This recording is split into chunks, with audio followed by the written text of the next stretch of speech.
Good morning or afternoon, everyone, depending on where you are.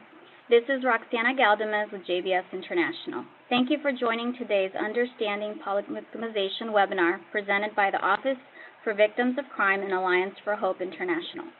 Before we begin, we would like to review some housekeeping items. Please note all participant lines will be muted upon entry and will be muted for the duration of the webinar, but we want to hear from you. We encourage you to please submit questions and comments at any time by using the chat feature. To open your chat window, please click on the chat icon located at the bottom center of your Zoom toolbar. Today's webinar is also being recorded for sharing. The recording, along with presentation slides, will be available in the coming weeks.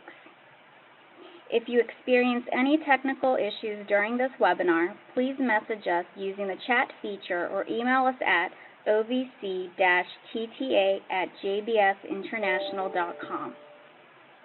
Today's webinar also will provide 1.5 continuing education credit hours for the NAADCA, as well as the NBCC. If you are interested in receiving CEUs and you weren't able to note it in registration, please email us at ovc-tta@jbsinternational.com, and a certificate will be emailed to you within the coming weeks. A post-webinar survey will be distributed via SurveyMonkey. Please complete the survey and offer us any feedback or suggestions you may have to support future development. I will now hand it over to Stacy Phillips, Victim Justice Program Specialist with the U.S. Department of Justice Office for Victims of Crime. Thanks so much, Rox. So hi, everybody. Happy Wednesday, happy afternoon, good afternoon. I just want to say thanks for joining. My name is Stacy Phillips, and I'm a Victim Justice Program Specialist at the Office for Victims of Crime at the Department of Justice, and I'm really excited to be here with you. A little bit of my background, I lead some initiatives at OVC. I'm lucky enough to work with JBS and leading our opioids and drug addiction initiative. And my background is trauma and adolescent brain science. And I'm super excited to be here with my amazing TA team from our Polyvictimization Initiative. And I'm going to introduce them. And so we have Bryn Spain, who is our team lead. We also have Holly Reagan, who is our program research specialist, as well as Kayla Halsey, who is also a program research specialist. So ladies, I don't know if you want to introduce yourselves and give a little background. Bryn? Sure. Hi, my name is Bryn. I'm the program manager of the Polyvictimization Initiative at the Alliance. And I have been with the Alliance for a little over 2 years, and my background is I was previously in direct services at domestic violence shelters. Thanks. Holly? Thanks, Stacy. So hi, everyone. My name is Holly. My background is in social work, and I focus mostly on social policy research and community organizing. I've been with the Alliance for about a year now, and I'm just really excited to be with you guys this afternoon. Thanks, Holly. Kayla? Thanks, Stacey. And I'm Kayla. I'm also a program research specialist with the initiative. I've been with the Alliance for about a year now. And my background comes from a master's in international health and experience with trauma survivors in refugee settings. Awesome. So our objectives for today are going to be interpreting the Adverse Childhood Experience Survey and looking at the long-term negative consequences of childhood trauma, defining the polyvictimization framework and explaining what it entails for service provision, recognizing the importance of integrating hope-centered and strengths-based approaches to service delivery, and then some lessons learned from our work on the Polyvictimization Initiative and suggestions for your work. So I think moving forward, before we start, I would love it if you guys use the chat box. It's really hard for all of us to not be in person with you. So I would love for you guys to use the chat box and let us know who is in the audience. Are you direct service providers? Are you advocates, social workers, researchers, attorneys? And we would love to hear from you. But while you're doing that, also, I want you to think about, do you ever work with difficult clients, victims, survivors? And what does that look like when you're working with them? How does it look when you are talking to them? How are they engaging with you? And kind of think about that as we go through, go through our presentation.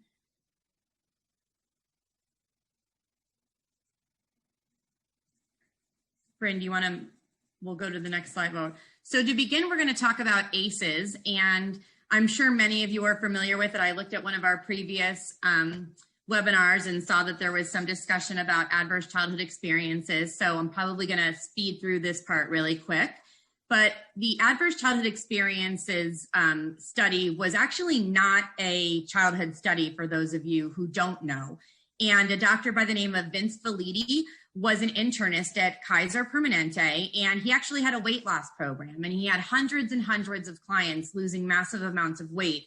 But what happened was they were gaining the weight back almost immediately. And so as he decided to take a deeper dive and start speaking with those clients about what was going on, it came out that 80% of those clients had experienced childhood sexual abuse. And so at that point, he started really thinking about what is going on with everybody. And he partnered with a doctor on the East Coast by the name of Dr. Robert Anda. And the CDC picked up the study, and it was the largest longitudinal study that had ever been done at that time. There was over 17,000 adults that were looked at. And what they did is they looked at 10 different types of childhood trauma that it had experienced prior to the age of 18. So let's go to the next slide, Bryn.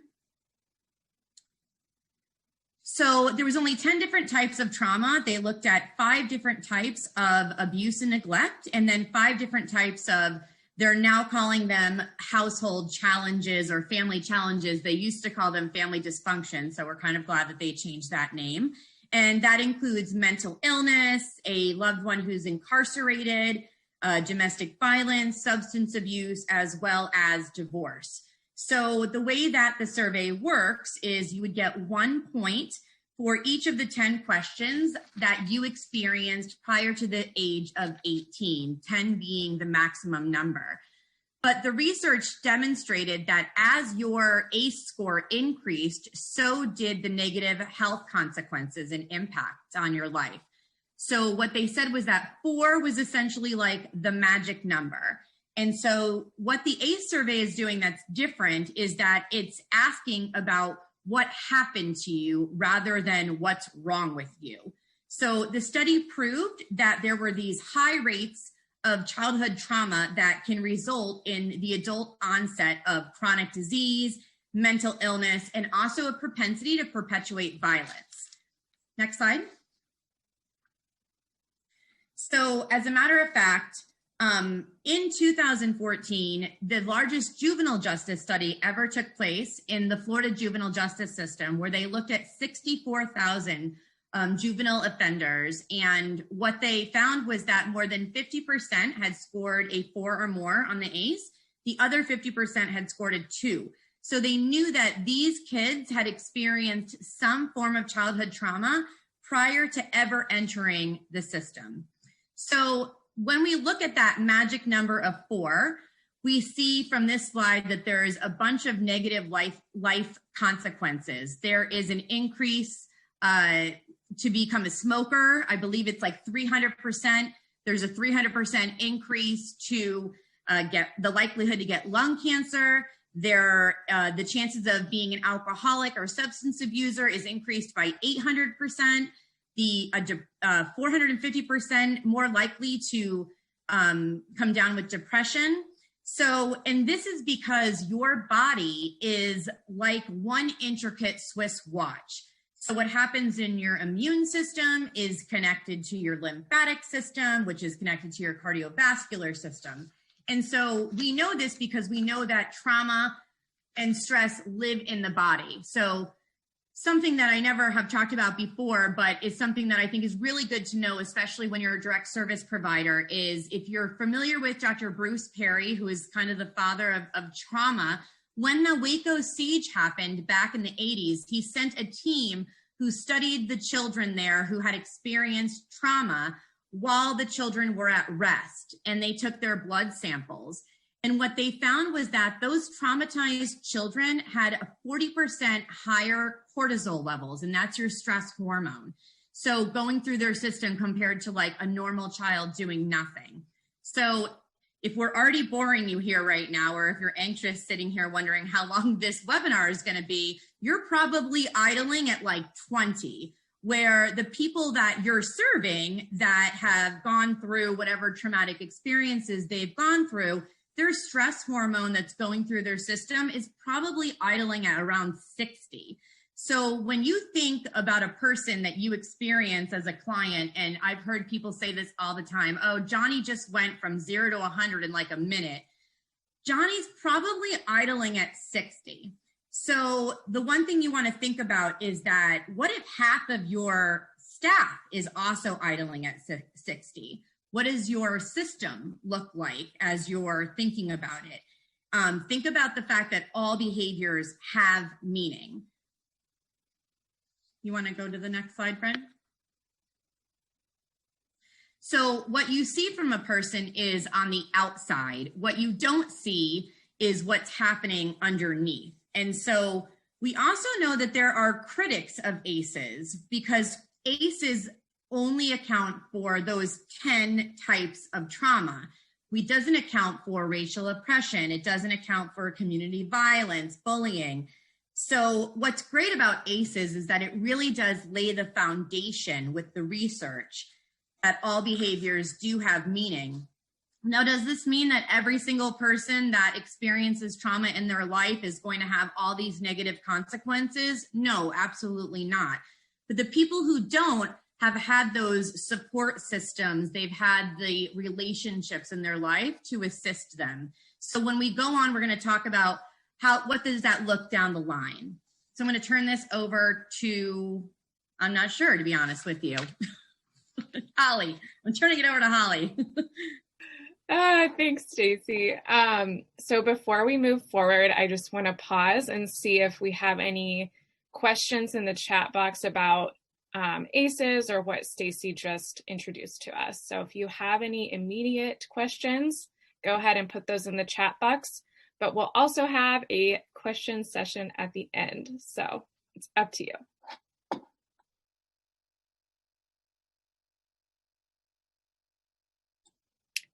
Okay. So today we're going to go into what is polyvictimization. And polyvictimization calls attention to everyday trauma, or the everyday experience of traumatic symptoms. And survivors describe this as a kind of cloud or a rain cloud of bad things that follow them around. And it's as if they were a magnet for people who incite harm or harm comes to them. So this is our definition of polyvictimization, and polyvictimization describes the collective experiences of multiple victimizations at the hands of multiple perpetrators, usually in multiple settings across a lifetime. So these range from sexual assault to financial abuse, or system-induced trauma to chronic discrimination.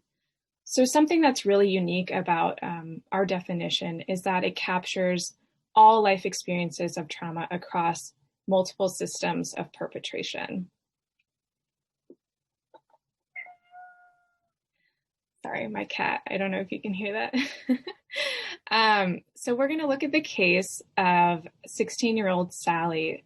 So she was sexually assaulted by her mother's boyfriend, has a boyfriend who has exhibited verbal and emotional abuse, experienced school bullying, and had her cell phone stolen, among other things. And these collective experiences of trauma within the last 12 months indicate polyvictimization. So this example of Sally just highlights the cumulative nature of traumatic experience for survivors of polyvictimization, and kind of alludes to the long-term impact of these experiences.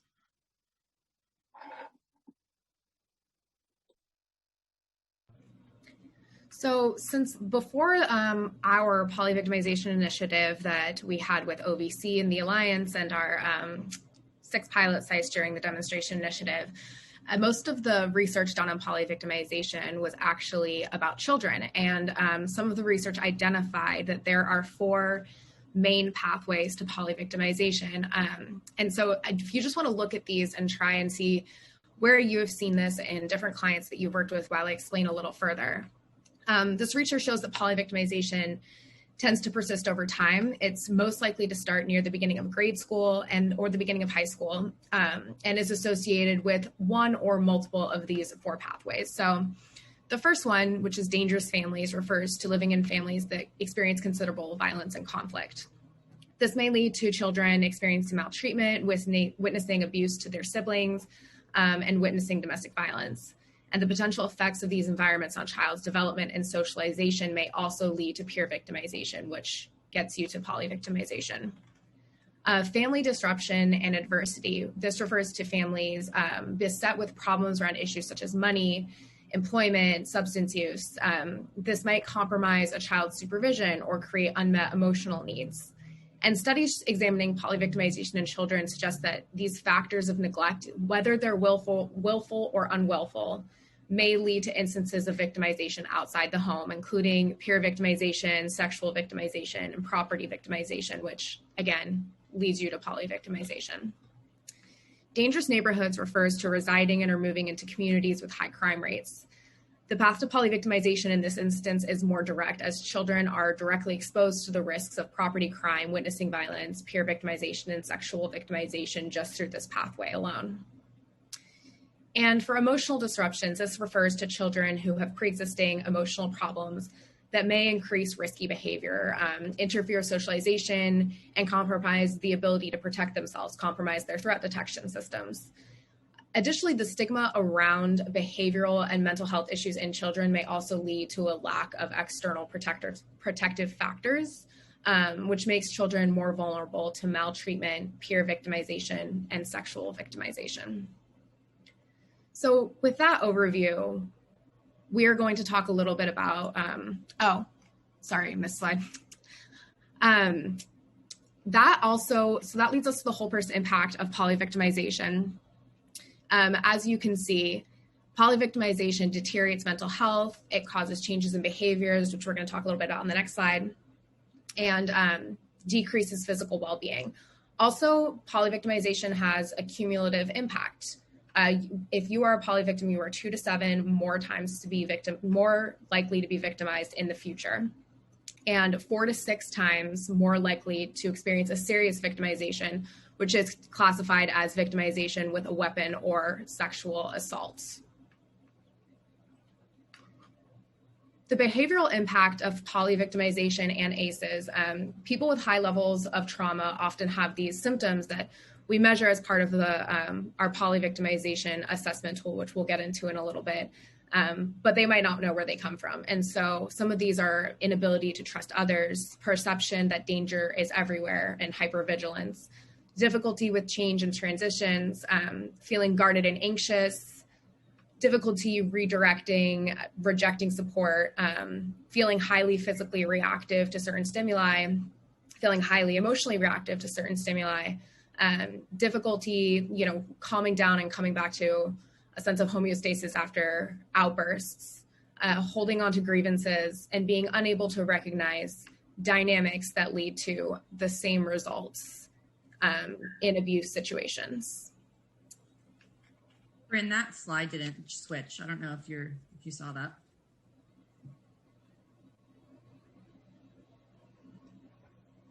There we go. Sorry about that. I'll give you all a second to look at this, but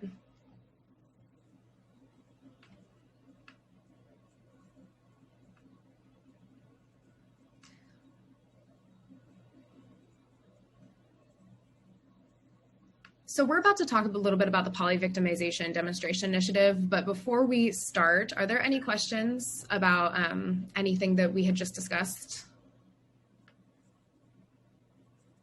And I can't see the chat, so if anything comes through the chat, if someone could let me know, that would be wonderful.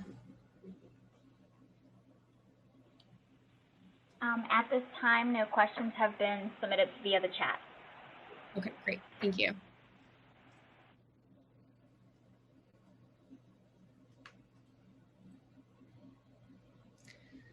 So we're going to talk a little bit about family justice centers. OVC saw the Family Justice Center model as the ideal framework for piloting an initiative that addresses polyvictimization. FJCs have fundamentally transformed the system's approach to responding to survivors of domestic violence and their children. And if you don't really know about FJCs, the model was conceptualized as a method to reduce agency silos and therefore reduce the number of places a survivor must go to seek services. This is accomplished through co-location of partner agencies, which allows for survivors to receive services from any agency that they may need to make contact with under one roof. And it also allows for these service providers to enhance multidisciplinary collaboration and engage in smarter informed consent information sharing, which reduces the number of times a client needs to tell their story. Because FJCs place the survivor at the center of the service delivery response and offer comprehensive wraparound trauma-informed services in one location, they really are the ideal setting to address a lifetime of trauma. A lot of FJCs have already expanded their services to address often co-occurring crimes of sexual assault, child abuse, elder abuse, and human trafficking.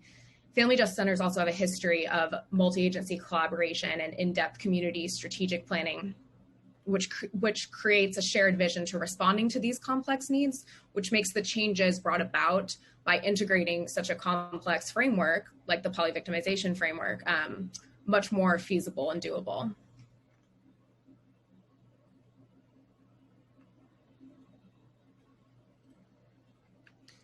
So this probably looks familiar as it's adapted from Maslow's hierarchy of needs. Family Justice Centers and similar collaborative models really work from the bottom up to address all of the needs of survivors. And now that you can see how polyvictimization affects and can have serious impact on all areas of well-being, you can ensure that your center has the resources, capacity, staffing, training, partnerships, all the things necessary to help meet survivors at every level of this hierarchy.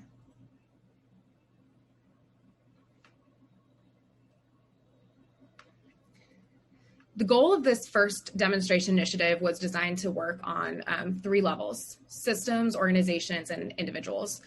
So on a systems level, the project intended to not only develop an assessment tool to use in family justice centers and screen for polyvictimization, but for this tool to transform service delivery and foster a better understanding of polyvictimization that would inform structural best practices in the crime victim service field in general.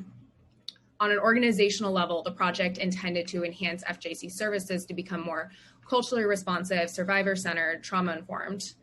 The framework aims to expand holistic healing services and services that allow survivors to create community after the crisis once they have had their needs met, but still need kind of a place to belong, a place where they feel understood and can have like more emotional and psychological needs met.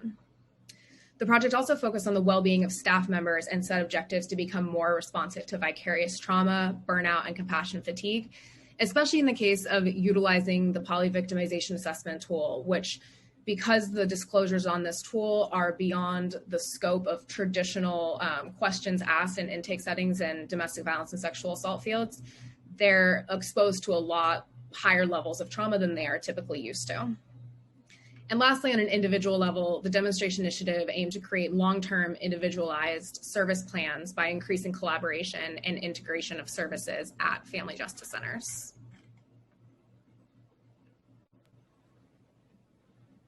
So on the organizational level, there are many practices that can be adapted to ensure service provision and service delivery remain trauma-informed. These include screening for symptoms related to trauma exposure, ensuring service delivery and assessment is culturally responsive and evidence-based, educating survivors and families on trauma response and recovery, and in doing so, strengthening those hope and protective factors that prevent future victimizations. And next slide. It's also important to address trauma of both the child and caregiver. Emphasize that the continuation of care goes beyond crisis management through collaboration among partners. addressing and mitigating vicarious trauma among staff, which will increase with use of the tool. So you should be mindful of that. And creating a community of partnerships among survivors and professionals, and just really strengthening that bond and addressing the intersection of trauma with culture, with history, with race, gender, and language to decrease inequities in service delivery and access. And when those inequities are discovered, to be culturally responsive to meet the needs of all members of your community.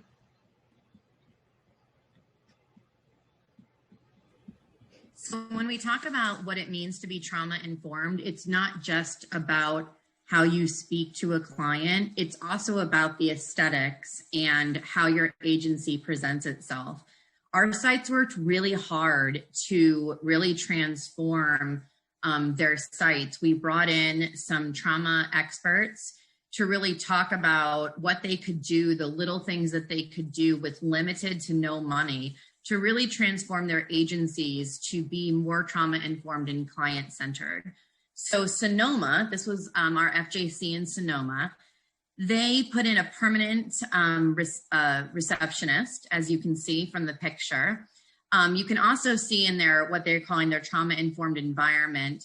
It's very cozy. They took out the emergency room lights and they put in soft lighting.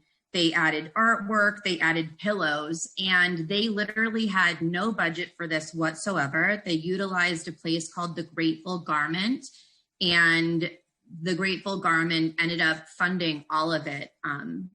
And so if you ask yourself when you're thinking about your own agencies, what do your clients see when they first enter your agency? Is it welcoming?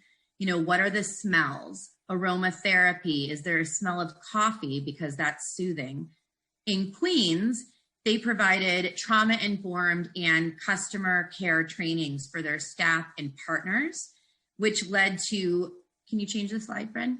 Which led to clients feeling even more welcomed. They also trained their lawyers on polyvictimization so that they could have a better understanding of what the clients had been experiencing. They also got a therapy dog, and they also put out different snacks and coffee for their clients as well. We can change the slide, please. In New Orleans, they added they took a previous client who had already gone through their own healing process and had them be a greeter so that they would greet everyone coming into the building. The clients no longer dealt with, you know, security staff. They were able to get a friendly face when they got to the entrance. They also added holistic services. And I think what's really important in this is that consistency is key. So if you think about your atmosphere and, you know, the needs of your clients, do you have quiet areas? Do you have low or soft lighting? You know, what are the smells? Is there aromatherapy? Are there soothing smells? Do you have comforting music, artwork? There are things that you can get to assist your clients that are called soothing kits that have Play-Doh for manipulative assistance, fish tanks, waterfalls, fountains, plants. These are all things that make things more trauma informed and make the experience of your clients more soothing. One of the things that we teach direct service providers and direct service agencies are what we can use for tools for self-regulation. So I'm sure, think how many of you have children. When you pick up the infant at home, the infant starts to cry, you pick up the baby, you're rocking the infant, and you can remember how many hundreds of times that you did this. Well, we've learned that patterned, rhythmic, repetitive movement is soothing. And so by doing that, it increases developing that part of the brain that is in charge of self-regulation. And so how many of you have seen rocking chairs at airports? Because many individuals get very anxious when they are about to fly. So having things in your agency like rocking chairs are very helpful to your clients when they're anxious. And so this is kind of when you begin to apply the science that you're learning today and then to the work that you are doing with your own clients. Some of the other things that are rhythmic and repetitive and patterned and so soothing are popcorn. Those video game rocking chairs are often found in daycare, daycares within the centers to assist clients' children. Gum chewing. We oftentimes want to take gum away from our clients, but this is something that's soothing for them. When clients are tapping their leg or their pen, we want to stop them, but these things are soothing. Deep breathing, yoga, singing, dancing, massage. So these are all areas that can assist your clients when they're feeling anxious during your service delivery.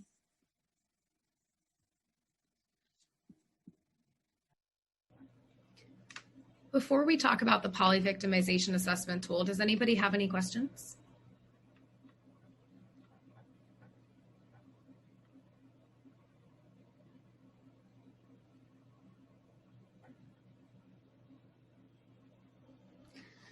So we're going to talk a little bit about why the polyvictimization tool, assessment tool was developed. We intended several purposes when developing this assessment tool. One was to create more holistic services, non-traditional services that gave survivors wider options to engage with when they came to family justice centers, that would address multiple forms of trauma and that could, be more conducive to long-term services. Community building, integrating survivors into long-term community support, creating networks that have been shown to increase hope and empowerment at family justice centers.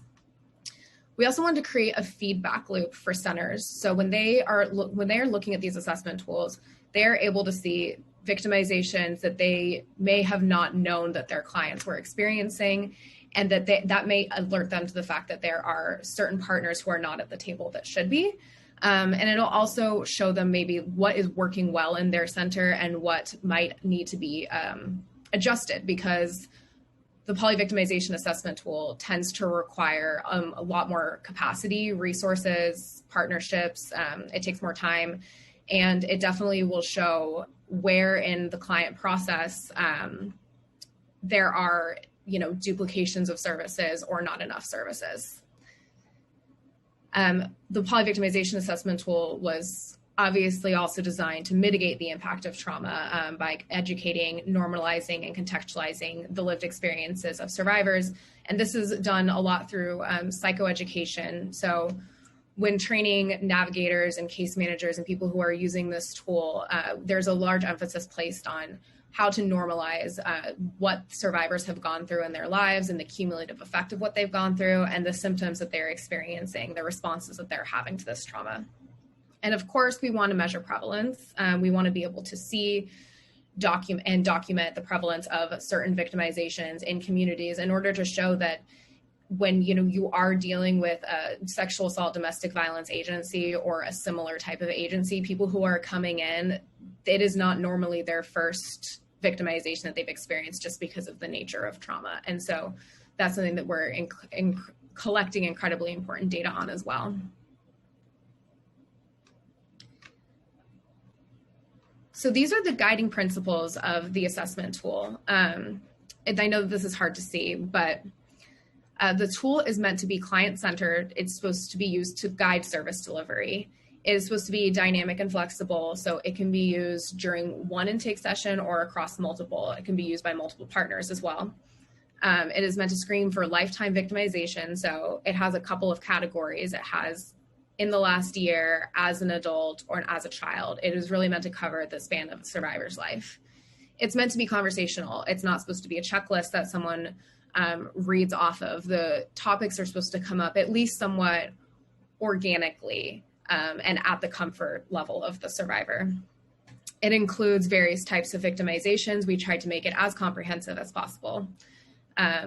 It can be used in conjunction with a site screener because of the capacity issues that I had mentioned before with how long these assessment tools can take. And because the assessment tool is not appropriate for every client, some sites do develop a couple of pre-screening questions to ask clients before determining if they want to use the assessment tool.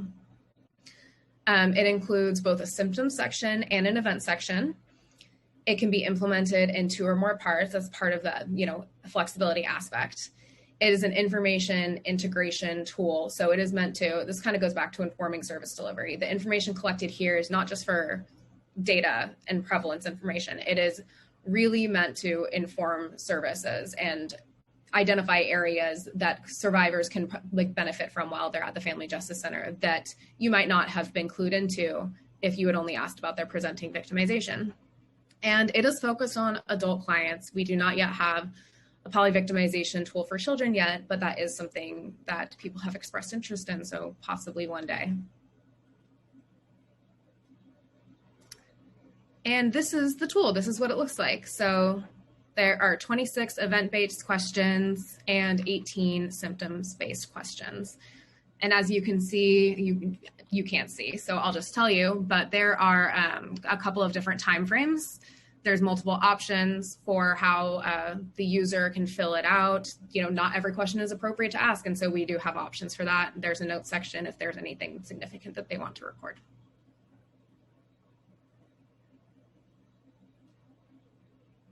All right, so let's get into some data. This graph depicts the prevalence of event occurrence in the last year from our final implementation data in 2019. Our top 3 events were emotional abuse, with 84% reporting they experienced this, assault at nearly 70%, and stalking hovering just below 60%.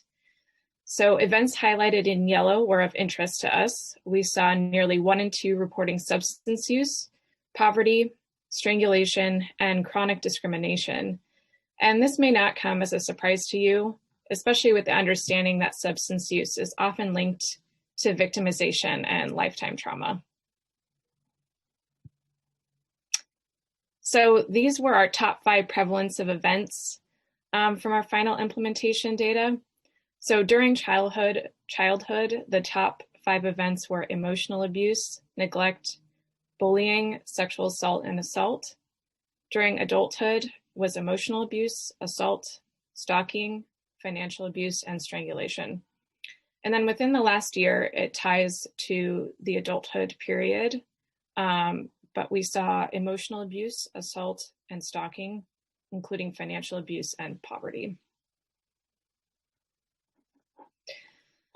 And this final graph that we're going to show you was the prevalence of occurrence of trauma symptoms in the last year. So our top 3 were kind of what we typically see: anxiety, repeated memories, and depression. And as within the previous slide, events highlighted in yellow were kind of stood out to us. We saw nearly 1 in 2 reporting experiencing pain, and 15% reporting suicidal ideation, which is a significant number compared to about 4% reporting for the general population, according to the CDC. So pretty interesting. And more data. I promise this is interesting, you guys. So this table here shows the results of a grouping analysis, with each column showing the victimizations that were found to often be experienced by the same client. So for example, in the 3rd column, which you can't see, but shows chronic discrimination, separation from child, and community violence all grouped together. So this could point to the need for increased community support and resources for underserved or minority populations in a community. And what all these groupings show us is the importance of the polyvictimization assessment in helping a client see and make those connections between these victimizations and contextualize their experiences for sustained healing, as Bryn mentioned, and also the importance of the assessment's role in preventing future victimizations. And next slide. And this one is a single case analysis of a client in Tulsa. And you can see how both the quantity and severity of victimizations increased as a result of an individual's unmitigated trauma from childhood, and the resulting symptoms in the far right they have been experiencing within the past year.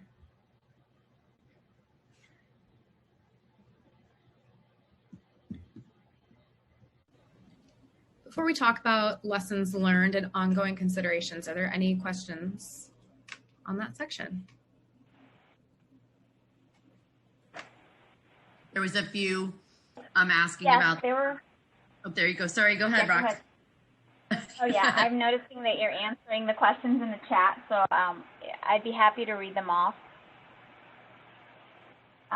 Could you link the assessment tool for use for us to save? It was difficult to read. Thank you. And then I know that you answered that you plan to send the assessment tool as a resource guide. Yes, the assessment tool is in the back of the resource guidebook, and so that's something that we can send out afterwards. Absolutely. And then the next question that came in, can you speak to the reliability of data of this instrument and what type of validity we used and tested in the creation of this instrument? Stacy? Yes, I put that the tool had been validated and that the TA team would share that as well afterwards. That the TA team would share the information regarding the tool validation. We'll get that information from Chan to share it. Okay, yeah. Absolutely. Any other questions? Nope, at this time there are no further questions and comments. Okay, sounds good. So lessons learned from the first phase of the Polyvictimization Initiative. So we learned a lot about polyvictimization in family justice centers and what that looks like. Most family justice centers, actually all of them, all of the 6 sites who participated in phase 1 of the Polyvictimization Initiative, said they would guess that between 95 and 100% of their clients were in fact polyvictims, and that ended up being really close to accurate. All sites ended up reporting after they had implemented the assessment tool that 90% of their clients were polyvictims, yet most of these clients were only seeking services for their most recent victimization. So the information about their lifetime history of adversity and trauma would never have been brought up if it weren't for actually having a tool designed to do that. Symptomology in polyvictims, the number of symptoms increased in correlation with the number of adverse events experienced, which is expected, but it's really interesting and valuable to actually have that now documented. And the impact of psychoeducation was a major positive lesson learned. Clients reported feeling affirmed and validated because either they had never disclosed or been asked about trauma, certain parts of their trauma before or their trauma history, or they had not been previously connecting the symptoms that they were feeling with the things that they have been experiencing in the past and present. And so a lot of clients felt really validated by that aspect of using the assessment tool with staff. And lastly, returning clients who participated in the assessment tool were more likely to return to the center for additional services, usually holistic services, community building services, Voices Survivor Advocacy Network that we have at a lot of centers, psychological services, and keeping survivors coming back to a place where they can consider that they have a kind of community is really important. So those were some of the things that we were able to learn. One other thing that we learned about the polyvictimization assessment tool at the Family Justice Centers is that it leads to increased services and increased information shared. So partner agencies should be using answers on the assessment tool to inform services and be coordinating with other partners to create comprehensive care and avoid duplication of services. In other words, the level of collaboration that is happening at multidisciplinary centers needs to deepen in order for this framework to be truly effective. So as Bryn mentioned, after implementing the tool, you will see clients returning to your center or your organization, so you should do everything you can to be prepared for that. And this includes ensuring you have sufficient intake staff and going through each event on the tool and ensuring you have an existing partner or potential referrals to ensure clients walk out with the necessary support and trauma-informed care for each potential victimization that they have experienced.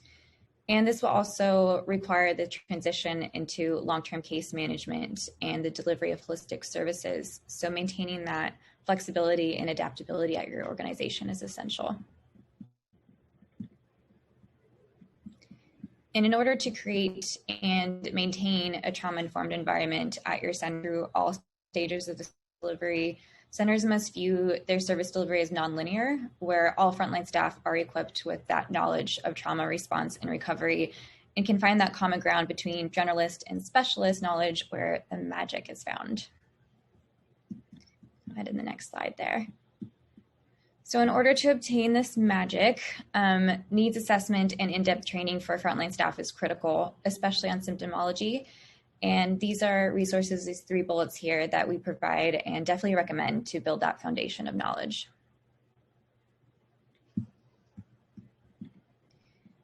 In order to help your clients make connections between their victimizations and their symptoms, as Bryn also mentioned, and contextualize their experiences, psychoeducation is used alongside the tool to work through those mind-body connections. And there are many different methods and models of psychoeducation to explore with a client, but we have found through our own research that empowerment models are most effective in working with survivors of trauma in diverse communities and should be adapted in tandem with culturally competent practices at both the individual and the organizational levels.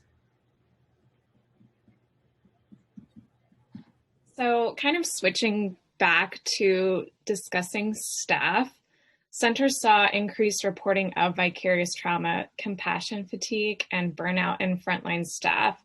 So one of the things that we learned is that we really have to implement staff support if they're going to be implementing this tool, because the content is heavy and intense and it's all encompassing.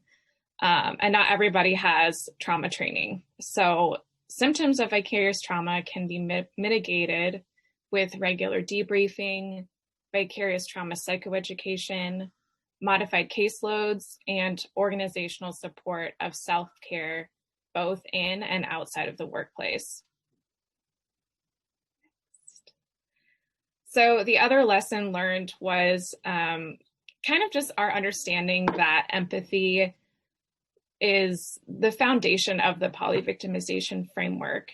And this framework really requires staff to build upon their empathy skills and connect with clients on a deeper level. And the ability to accurately perceive the inner feelings of the client and to be able to communicate and reflect that in a language that's attuned to the client's experiencing is really, really critical in implementing the polyvictimization framework.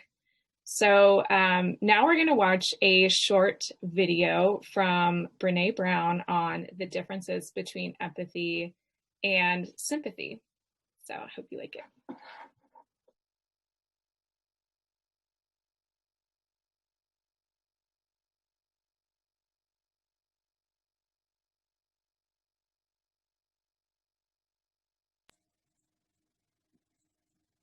Can't hear it.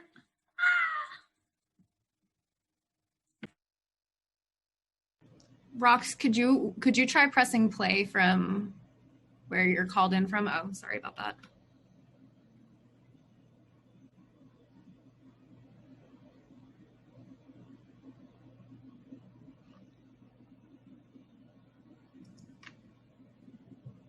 So what is empathy? Okay. Why is it very different than sympathy? Empathy fuels connection. Sympathy drives disconnection. Empathy, it's very interesting. Teresa Wiseman is a nursing scholar who studied professions, very diverse professions where empathy is relevant, and came up with 4 qualities of empathy. Perspective taking, the ability to take the perspective of another person or recognize their perspective as their truth. Staying out of judgment, not easy when you enjoy it as much as most of us do. Recognizing emotion in other people and then communicating that. Empathy is feeling with people. And to me, I always think of empathy as this kind of sacred space when someone's kind of in a deep hole and they shout out from the bottom and they say, I'm stuck, it's dark, I'm overwhelmed. And then we look and we say, hey, I'm down. I know what it's like down here, and you're not alone. Sympathy is, ooh, it's bad, No. You want a sandwich? Empathy is a choice, and it's a vulnerable choice, because in order to connect with you, I have to connect with something in myself that knows that feeling. Rarely, if ever, does an empathic response begin with "at least." And we do it all the time, because you know what? Someone just shared something with us that's incredibly painful, and we're trying to silver lining it. I don't think that's a verb, but I'm using it as one. We're trying to put the silver lining around it. So I had a miscarriage. Oh, at least you know you can get pregnant. I think my marriage is falling apart. At least you have a marriage. John's getting kicked out of school. At least Sarah is an A student. But one of the things we do sometimes in the face of very difficult conversations is we try to make things better. If I share something with you that's very difficult, I'd rather you say, I don't even know what to say right now. I'm just so glad you told me. Because the truth is, rarely can a response make something better. What makes something better is connection.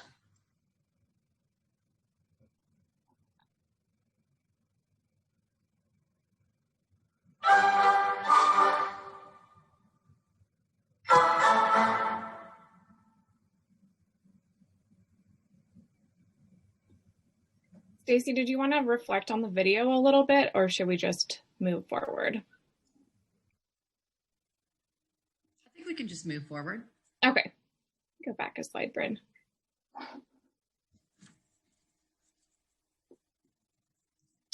Okay, so the final lesson learned was the importance of building rapport, and building rapport really goes hand in hand with empathy.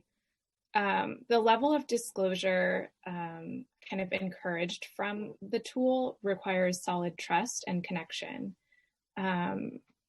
So what does this look like?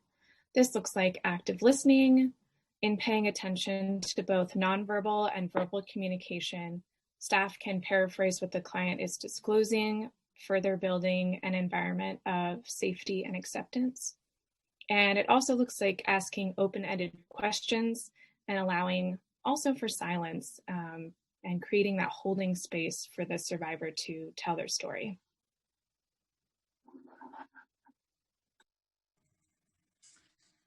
So I'm just going to add a few things before we go on. Does anybody have any questions before we go on?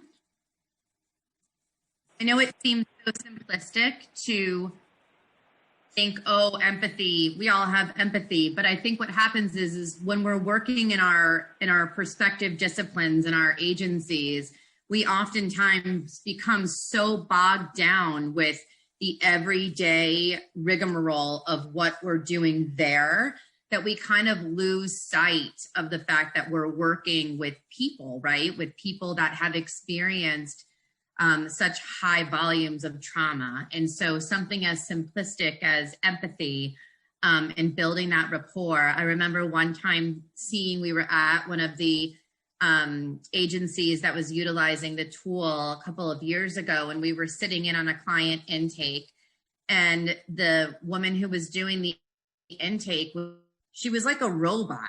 It was like she was just going down this list of like this confidentiality and this and that and this. And I sat there thinking, and the woman that was there wanted to tell her story. She wanted to share. You could tell she said, and every time she tried, the other woman was just kind of trying to get her through because she was worried about staying on this schedule of like this 20-minute intake. And so one of the biggest takeaways from this initiative is that sometimes 20-minute intakes don't work. Sometimes that's not what's in the best interest of the client, and they want to share their stories. So as we move into the final section of this, we're going to start talking about how do you mitigate high levels of trauma. And what we've learned through research is that trauma can be mitigated with trauma-informed, hope-centered efforts that really increase hope, resilience, self-efficacy, and protective factors. So what is hope? Hope is the belief that our future will be brighter than our past but we play a role in creating it. Hope is often related to optimism or self-efficacy, but optimism refers to the expectation that good outcomes will occur. Optimism is only the expectation itself, and hope tends to increase optimism, but optimism actually does not increase hope. So hope is not simply an emotion. There is a long, measurable science based on Snyder hope theory with sound, validated measures for both adults and children. There are more than 2,000 studies where every single showed hope as the greatest predictor of well-being. So when you think about hope, why is hope important? Well, hope is important because it buffers the effects of adversity and stress, and it serves as a coping resource. It also predicts adaptive thoughts and behaviors, and it can be learned and sustained. So research shows that higher hope people, they just do better. They do better in life than those that are low hope. High hope helps us overcome trauma better than people with low hope.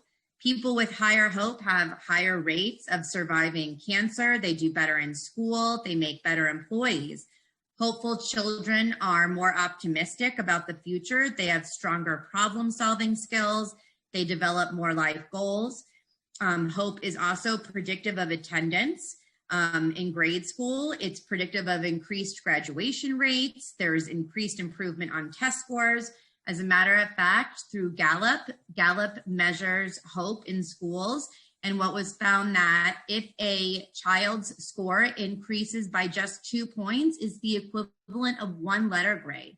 So we're talking from a C to a B or a B to an A. Hope is a buffer to burnout.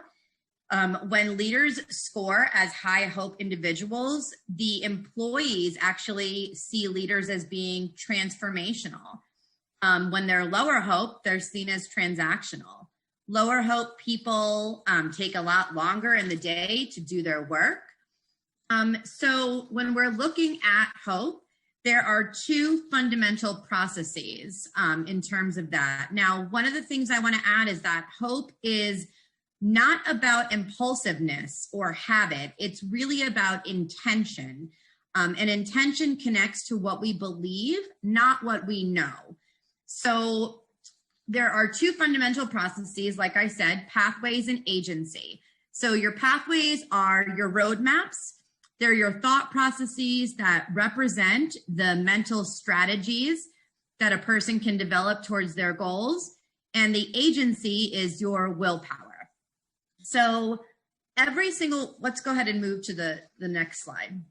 So we can look at kind of the application of what this looks like. So every day, each one of us, from the moment that we wake up in the morning to the time that we go to bed, are motivated by pursuing our goals. Whether it's a short-term goal, like getting to work on time, or a long-term goal, like a college degree. All children are born with hope.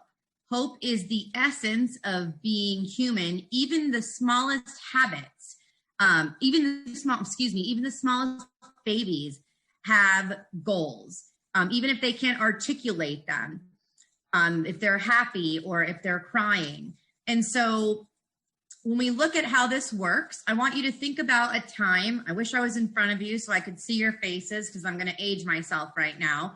When you think about it, so how many of you make checklists during the day and go off and like check off your lists as you're doing it? But how many of you know how to drive stick shift? And if you remember that first time that you attempted to drive and your roadmap, your method was a car that was a manual transmission. And so as you're thinking about what you're going to do, what is your goal at that time? Your goal is to drive, but your goal is not to stall. We actually call that an avoidance goal. So in addition, you typically have that highly unsupportive person sitting next to you. So if we decide that we're going to go, it's our desired goal to drive. So we assume the car is started, we're in first gear, the clutch is in, and in that moment, what is our goal? It's not to stall. And so as we let the clutch out, what happens? We stall. Do you stop? You don't, because it's your desired goal. So what do? We decide we're going to try again. So again, we put it in first gear, the clutch is in, we release the clutch, and now we lunge forward. But what happens? We're going up a hill. All of a sudden, we stall. Now the self-talk in our head is, I can do this. And possibly the unsupportive person sitting next to you is probably believing in you a little bit more. So do we stop or do we keep trying? Now the goal is, I'm going to drive. Our avoidance goal has turned to what we call an approach goal. And so we try again, because the more that we desire a goal, the more we will face or overcome all the adversity in order to achieve it. So if we try again, third time's the charm, we go, and unfortunately, maybe we stall again. But again, now you're thinking, I've done it before, I can do it again. And that's because hope begets hope. So the takeaway here, if you take nothing away from this entire webinar, is this slide. It's so important to have those very incremental short-term goals and those immediate successes to assisting your clients. We went from can't do it to try again, because those little successes, they expand the universe for people. So as we begin to experience that goal success, typically our goals will transition from avoidance goals to approach goals. And if you think about it, most of the systems that we work in are deficit-based systems, not strength-based systems. We determine the goals for the kids, we determine the goals for our clients, and then we wonder why they don't follow through. It's because they're not their goals. So for example, if you take a juvenile justice youth who is in the system, we basically teach them to care about the goals that we want for them. So it's like, oh, I want to listen to music. Oh, well, all you have to do is get to level 4, go to these groups, do all of this, and then you can have your music. Well, it's not his goal. So then he gets into trouble. He's non-compliant because that was never his goal to begin with. Or you take someone that is a domestic violence batterer and we tell him, you're going to get a lesser sentence if you just go to batterer's intervention and you go to this anger management. And then again, we kind of create this negative goaling system, and they're not their goals, and then we wonder why they're not compliant. So lower hope individuals typically set avoidance goals, and higher hope individuals set approach goals. So what is the opposite of hope? Now, if I saw you and you were in front of me, you would be saying things probably like despair, but actually it's not. It's actually apathy. And so what we've learned is that those who experience repeated failures when they're attempting to achieve their goals are unlikely to understand that they lack those pathways or willpower, and they're not able to really articulate it. So when you have those repeated failures and attempts at your goal, it often produces that reduced hope. So if you think about it, if you look at this hope continuum right there, you actually have rage. Now, people say all the time, so-and-so was so angry, but the positive part about that is that rage is actually a pretty normal emotion. Being angry is normal. And what we've learned through the research, that it's actually right there. It's right next to hope. So when you're thinking about the clients that you're working with, especially in substance abuse, you think about clients, how many clients are relapsing? And so when you think about that, they're not attaining their blocked goal. So they're very low hope individuals. But if you start goal setting with them with, oh, we need you to complete this program, and they've already relapsed multiple times, you're going to have that person that just doesn't even feel like it's possible. So you really need to work on those very small incremental goals. Now, if we look at the hope continuum in the opposite direction, the biggest takeaway is that we want to have those goals at very little incremental levels? Is it that we made a cup of coffee that day? Is it that we made it to a doctor's appointment or called the doctor? But I think often creating those future memories of success is what's really, really important. And so figuring out what those little successes are helps build that momentum and increasing hope within ourselves and within our clients. But you can't give what you don't have.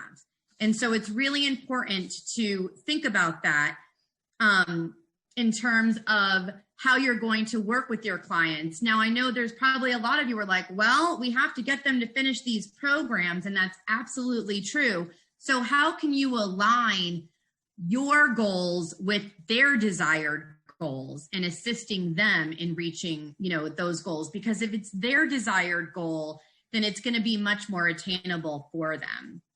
So I think one other thing I want to touch on before I think we're close to finishing up, is on resilience. There is so much talk about resilience, and resilience is very ill-defined. There's not really a clear definition. Is it bouncing back? Is it adapting? Bouncing back kind of refers to positive adaptation to an event or a situation. And positive adaptation involves this developmental progress, so that there's that new strength and a new vulnerability will emerge. A person can be resilient in one context of their life, but maybe not another. So for example, I may be positively adapting to some horrible home life where I fly off the handle at the slightest received insult, but I may be super resilient in work. When you hear Stacy is resilient, you're basically suggesting that Stacy is resilient in all aspects of her life, which then kind of suggests that resilience is a personal trait. So if Stacy is not resilient and I don't display it, then it's my fault, and we're kind of back to victim blaming. So what we've learned through the research is that if resilience is bouncing back, then hope is moving forward in its future orientation. And we've learned through the research that resilience actually drives hope. And so the science of hope is incredibly well established. So as we move forward, like the team said, you cannot give what you don't have, and relationships are really the agents of change. And the most powerful therapy that you will give to anyone, including yourself at home or within your clients, is going to be based on that human connection. And so with that said, I think we're going to send it over to Rox and have her turn on this last video.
Well, as we want to wrap up, we want to say thank you as always to our sponsor, which is of course OVC, and to our wonderful program manager, Stacy. Does anyone have any last questions or thoughts that they would like to share?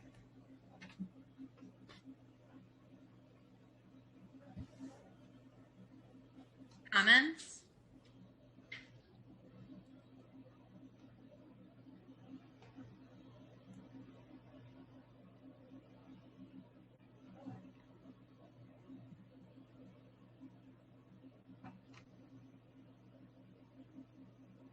Yeah, so you'll definitely get copies of the slides, and we will also send out the information.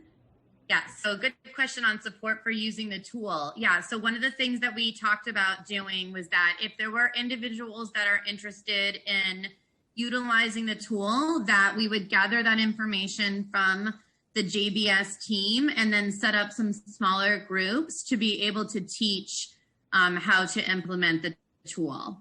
And so the tool does come with a resource guide. I definitely recommend doing like a small group with the staff to learn about tool implementation. Obviously, this was a Cliff Notes version of that. And I'm trying to think of what else.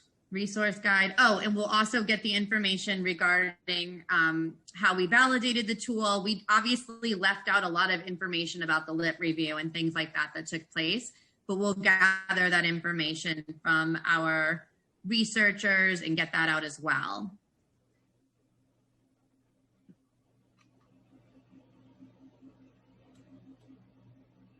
Yeah, so I'm actually going to do this too. danhellman.com is where you'll find everything on Hope. And he is with the Hope Research Center. Oops, I can't spell. Research Center at Oklahoma University. And we are lucky enough to have him as our lead evaluator for the Polyvictimization Demonstration Initiative. So we were really lucky to be introduced to Hope Science because it really has changed a lot of our personal lives, our work lives, and with our systems and agencies.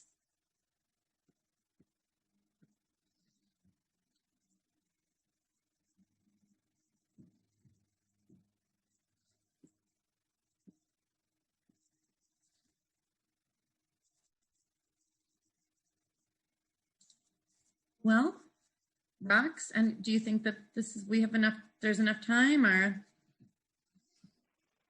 Yes. I don't see any additional questions coming through the chat, but everyone is saying thank you. It's been a great presentation. Just before wrapping up, we had a couple reminders. That a survey will be coming out forthcoming after the webinar via SurveyMonkey, so we would appreciate everyone's feedback. We also have upcoming webinars this month, and we welcome everyone to attend. The next one is scheduled for next Wednesday, January 13th. It's a grantee spotlight webinar called Dusting Off Your Data, Putting Data to Work to Increase the Impact for Children, Families, and the Community at Large Affected by Substance Use. And then the following one after that one is scheduled for January 26th with OVC performance measures on understanding and visualizing your data.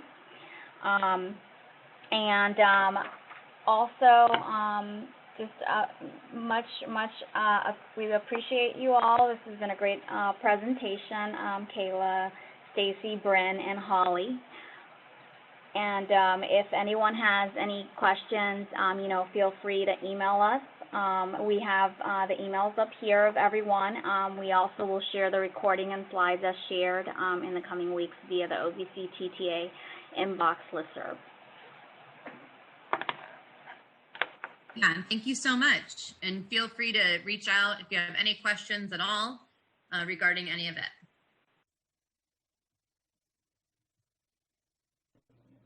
Thanks everyone for joining.